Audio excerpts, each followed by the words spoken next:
Office ফিরতি পথে আমি কি করেছিলাম সেটা তো তোমাদের সঙ্গে শেয়ারই করলাম। অফিস থেকে ফিরে আমি ড্রেসটা চেঞ্জ করে চলে গিয়েছিলাম ছাদে। তো ছাদে কেন গিয়েছিলাম? তো অফিস থেকে ফেরার পথে আমি প্রত্যেক দিনই একটু ছাদে যাই, গাছগুলোতে জল দিই, গাছগুলোর সাথে কথা বলি, গাছগুলোর সাথে থাকতে আমার ভীষণ ভীষণ ভীষণ ভালো লাগে। এটা আমার প্রত্যেক দিনের কাজ। তো এটা হচ্ছে গিয়ে একটা ম্যান্ডেভিলা জাতীয়, মানে ম্যান্ডেভিলা প্রজাতিরই হলুদ রঙের গাছ। ফুলটা হলুদ রঙের হয়। ম্যান্ডেভিলার তো অনেকগুলো কালার, এটা হলুদ কালার।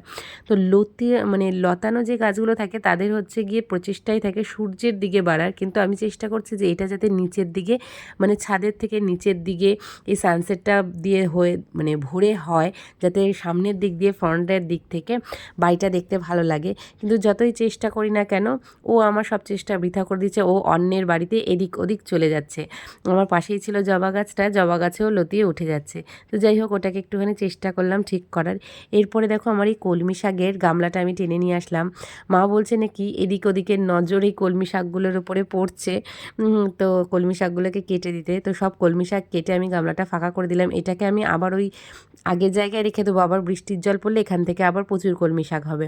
তো যাই হোক বন্ধুরা, তোমরা যারা এরকম সবজি করতে চাও, এরকম ছোটোখাটো জিনিস বাড়িতে চাষ করতেই পারো।